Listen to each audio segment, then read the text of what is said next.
ദിവ്യാത്മാക്കൾക്കെല്ലാം വിനീതമായ നമസ്കാരം.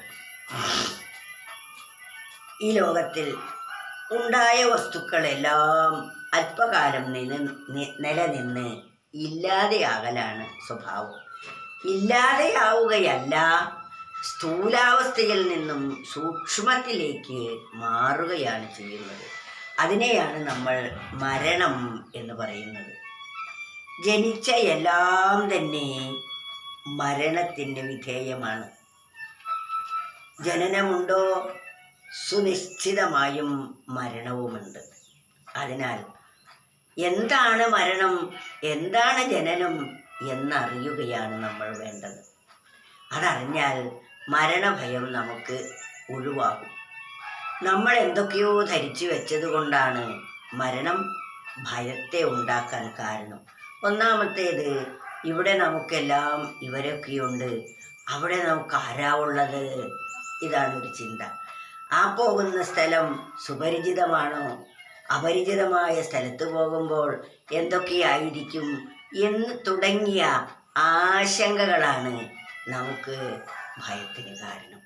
അതിനാൽ മൃത്യുവാം രാക്ഷസൻ തന്നെ കാത്തുകാത്തങ്ങിരിക്കവേ അവൻ്റെ പിടിയിൽ നിന്നും കാത്തുകൊള്ളേണമേ ഭവാൻ.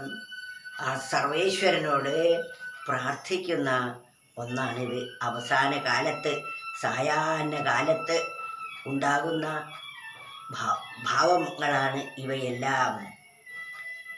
ജീവിതത്തിൻ്റെ സായാഹ്നത്തിങ്കൽ ഞാനെത്തി നിൽക്കവേ പാഴിലാക്കി കളഞ്ഞൊരു ജീവിതം കാണുമോ പിന്നിലായി.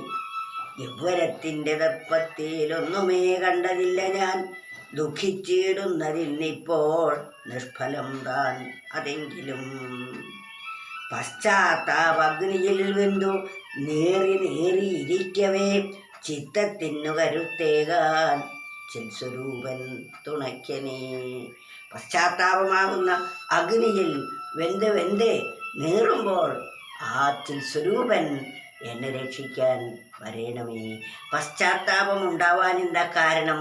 നാം ജീവിക്കേണ്ട വിധം ജീവിക്കാത്തത് കൊണ്ടാണ്. ജീവിക്കേണ്ടതുപോലെ ജീവിച്ചാൽ നമുക്ക് കൃതാർത്ഥത മാത്രമേ ഉണ്ടാകൂ.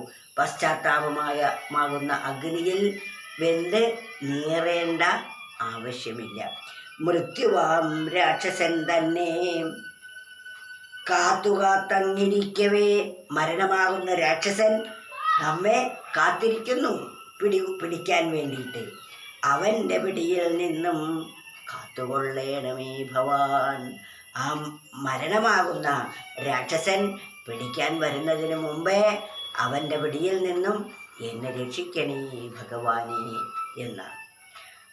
അപ്പോൾ നമ്മൾ ജീവിക്കുന്നതിന് മുമ്പേ നമ്മൾ ആരാണെന്ന് പരമസത്യം ബോധിച്ചാൽ മതി. നമ്മൾ ദേഹമാണെന്ന് ധരിച്ചത് കൊണ്ടാണ്, ദേഹമാണ് ജനിച്ചത്, ദേഹമാണ് പരിണമിക്കുന്നത്, ദേഹമാണ് വളർന്നത്, ദേഹമാണ് തളർന്നതും. പരിണാമത്തിനെല്ലാം വിധേയമാകുന്നത് ദേഹമാണ്. നമ്മുടെ കുട്ടിക്കാലം എന്ന് പറഞ്ഞാൽ കുട്ടിയായിരുന്ന ഞാൻ തന്നെയാണ് ഇപ്പോഴും ഉള്ളത്. ഈ വാർദ്ധക്യത്തിലും ആ ഞാൻ തന്നെയാണ്. പക്ഷേ എൻ്റെ ശരീരം കുട്ടിയായിരുന്നു, കൗമാരം, യൗവനം, വാർദ്ധക്യം, ഈ നിലകളൊക്കെ കടന്നു വന്നു. അപ്പോൾ ദേഹത്തോടൊട്ടി നിൽക്കുന്നതിനാൽ എനിക്ക് വാർദ്ധക്യമായി എന്ന് നമ്മൾ ധരിക്കുന്നു. ഈ ധാരണ നമ്മൾ തിരുത്തണം. ഈ ശരീരത്തിനാണ് ഇത്തരം പരിണാമങ്ങളെല്ലാം എന്ന് ബോധിക്കണം നമ്മൾ. അത് ബോധിച്ചാൽ ശരീരത്തിൻ്റെ മാറ്റം എൻ്റെ മാറ്റമല്ല എന്ന് നമുക്ക് ബോധിക്കാൻ കഴിയും. ആ അറിവാണ് നമുക്ക് കിട്ടേണ്ടത്. അത് നമുക്ക് സ്വാനുഭവത്തിൽ വന്നാൽ പിന്നെ ഞാൻ ജനിച്ചിട്ടുമില്ല, മരിക്കുന്നുമില്ല. ജനിക്കാത്ത എനിക്കെന്ത് മരണമാണുള്ളത്? അതുപോലെ ജനിച്ചത് ദേഹമാണ്, എൻ്റെ ദേഹം.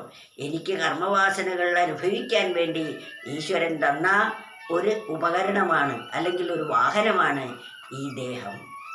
ആ ദേഹത്തിനാണ് ജനനവും പരിണാമങ്ങളും വൃദ്ധിക്ഷയങ്ങളും മരണവും എല്ലാം. അതിൽ അല്പകാലം ഇരിക്കാൻ വേണ്ടി മാത്രം നാം വന്നതാണ്. ജനിച്ചന്നു തൊട്ടേ മരിക്കുന്നു ദേഹം, മരിച്ചന്നു തൊട്ടേ ജനിക്കുന്നു വീണ്ടും. മരിക്കാത്ത ദേഹിക്കിടയ്ക്കൊന്നിരിക്കാൻ എടുക്കുന്നതല്ലോ മരിക്കുന്ന ദേഹം. മരിച്ചുകൊണ്ടിരിക്കുന്ന ഈ ശരീരം മരിക്കാത്ത എനിക്ക് അല്പകാലം ഇരിക്കാൻ വേണ്ടി എടുത്തതാണ്. ആ ഉദ്ദേശം നിർവഹിച്ചു കഴിഞ്ഞാൽ പിന്നെ ഈ ശരീരത്തെ ഉപേക്ഷിക്കുന്നു. അതാണ് വാസ്തവം.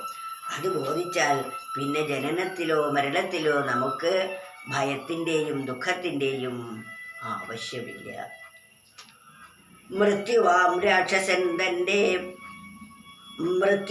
രാക്ഷസൻ തന്നെ കാത്തുകാത്തങ്ങിരിക്കവേ അവൻ്റെ വെടിയിൽ നിന്നും കാത്തുകൊള്ളേണമേ ഭവാൻ. ഹരേ കൃഷ്ണ ഹരേ കൃഷ്ണ.